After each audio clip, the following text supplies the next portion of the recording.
Hello and welcome to another KeepsakeCrafts.net video for House of Gems. Today we're making a pair of earrings using wire wrapping, hammering, and wire texturing techniques. It adds a great deal of interest to a simple pair of stone drops. So the materials for these earrings are quite simple. The first thing you'll need is a pair of drops, and these are teardrop shaped beads. These happen to be faceted and were generously sent along to me by House of Gems to use. And you'll see the hole is drilled across the top. So these are called top drilled beads rather than the hole going from the point down to the bottom symmetrically. So there's a special way of wrapping these, and I'll show you how to do it. But you'll need a pair of those, a pair of ear wires, and I have shown you in other videos how to make your own ear wires. Today I'm using purchase ones. And then just some wire. I have 26 gauge and 20 gauge jeweler's bronze, dead soft. You could also use half hard if that's what you have, and you could vary the gauges slightly depending on what you have. For tools, you'll need a hammer. And this hammer has one domed end, and this is for hammering so that you don't get the edge. You can see how it's domed. So that when you hammer, the edge doesn't make marks in your wire. And then it has a rounded edge for giving that textured hammered finish. You'll also need a bench block or a little anvil to hammer on. And then round nose pliers, chain nose pliers, wire cutters, the usual ones, and also a cup burr. This is a little tool. It's a cup, you can see that, and it has diamond chips inside the cup which help file down our wire nice and smooth. Oh, and by the way, these are 10 by 15 millimeter teardrops. So the first step in making these earrings is to cut yourself a 4-inch piece of the 20 gauge wire, and then use the cup burr to make the ends smooth. Although you can't see it so much when it's small, it does make a difference when it's hammered flat, and the thicker the gauge of the wire, the more of a difference it makes to have a nice smooth rounded end. And next we're going to start shaping this wire into that hammered shape, and I'm going to place it in my round nose pliers. Let me zoom in a little for you here. I'm going to put it right at the very tip of my round nose pliers. And I'm going to make sure that I can't feel any of the wire sticking out. So it's just the very edge of that wire. And then hold the pliers. I'll zoom out again for you. So that your hand is shaped like this. And that way it's very easy to twist. Yeah, hold on to the wire. Twist your wrist and start a loop with that wire. And then loosen the pliers and twist your wrist again. And this is how you get a nice loop without any straight bit and with a pretty tight loop.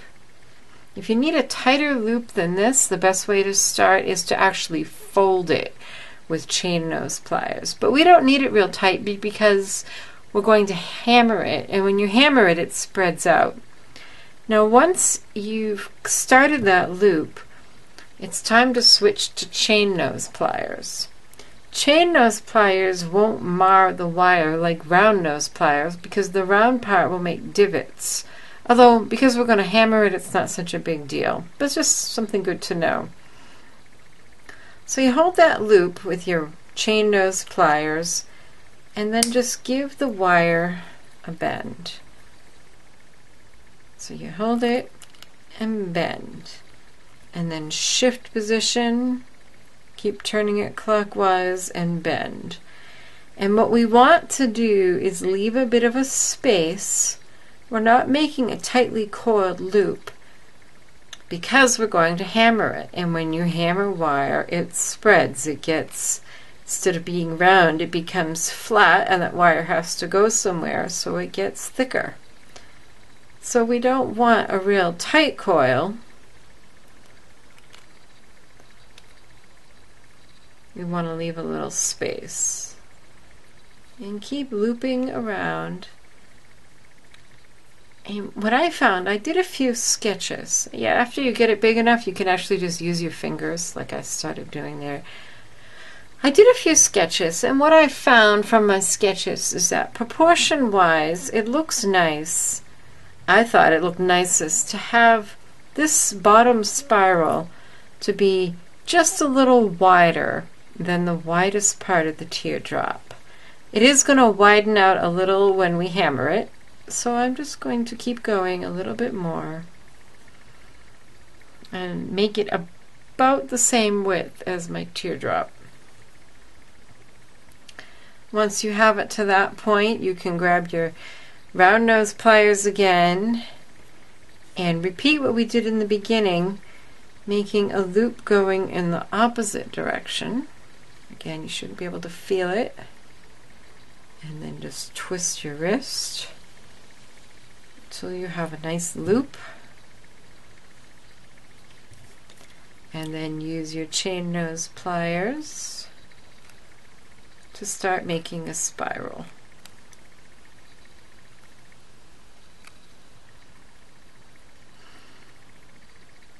And then I definitely want a difference between the top and the bottom. I don't want them the same. I want the top spiral to be smaller than the bottom, so I just kind of spiral that one a little bit more. Now you could make this any shape you want. You could make a very simple S shape, you could make a figure 8, you could make a heart shape. Think of all the different shapes you could make and go for it. Practice. I did go ahead and sketch this out on paper to begin with, just to get an idea of what I thought would look good proportionally and shape-wise with the teardrops that I had. So once you have your basic shape made, it's time to use your chasing hammer. Now if you look at this chasing hammer from the side, you'll see it's curved out, and that's so that you can hit your wire with this curved part and not hit it with these edges and make dents in your wire. And that's what we're going to do. And this will do two things. Of course, it will flatten it out. Ow. Don't hit your fingers.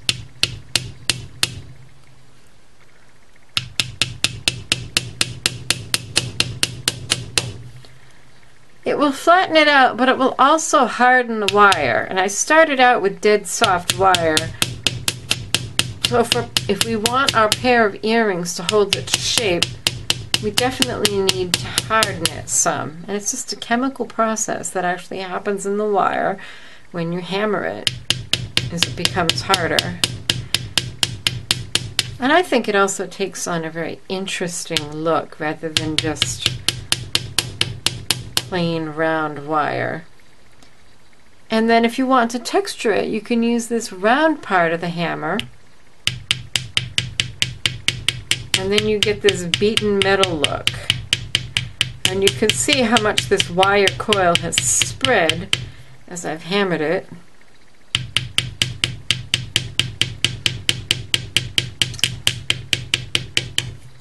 And it doesn't, you don't have to beat it at it with the strength of Hercules.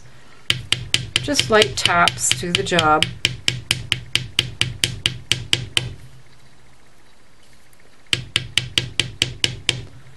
And when you're done, if you want to reshape it a little bit, I'm going to open this up a little up here so that the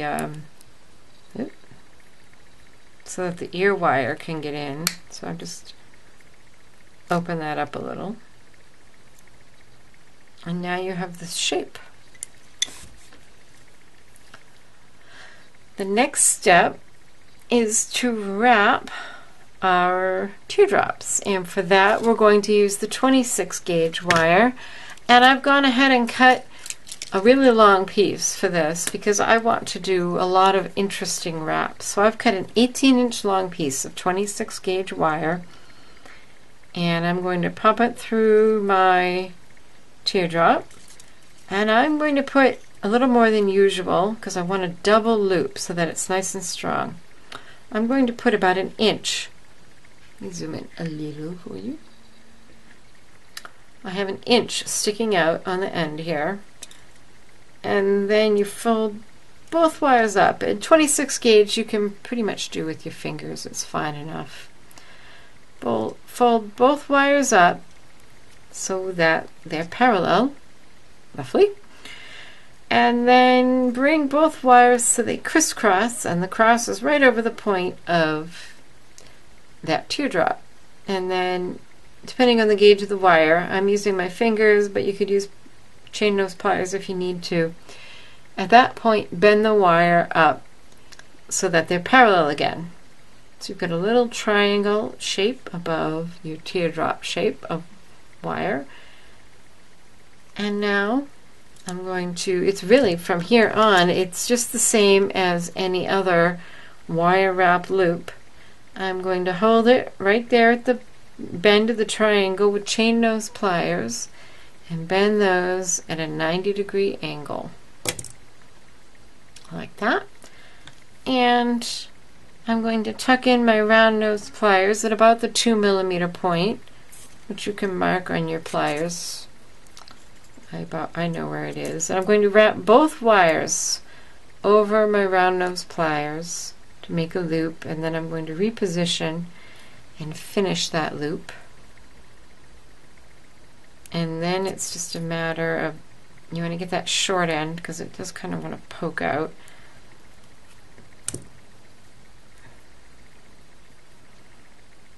So we have the loop and we have this long wire. And I like to hold it, because the skate wire is so fine, it wants to spin and spin and spin and spin, and if you let it do that, you will break your wire, just like you know bending wire constantly will break it. So I like to hold this bit with my fingers so that it won't spin. And then I'm going to take this very long tail. The first thing I'm going to do is go down around that triangle, around the holes of that bead, and make sure they're covered. And then just go ahead and let the wire, it'll fill in that space. And that's what I want. And then I may go down a little further. And then it always looks kind of interesting to have one go up sharply and maybe one come down sharply. And then just fill in. And this looks really great if you have sterling silver wire or copper wire that you treat with a liver of sulfur patina, and then you can, the darks are in all these crevices, and you can polish up the high points. But you just keep wrapping that wire, and it really adds a great deal of interest to this teardrop. And then the last step, well, second to last step, the penultimate step, is to take your hammered spiral, and I'm just going to use chain nose pliers and open it out a little. And I'm going to slide these two loops around that spiral until they reach the bottom of the spiral, and then flatten that again. And now you can see this is actually facing the wrong way, so I'm just going to hold on to it and give it a twist so that the bead, and you can actually shape these because they're pretty fine gauge wire, shape them a little bit.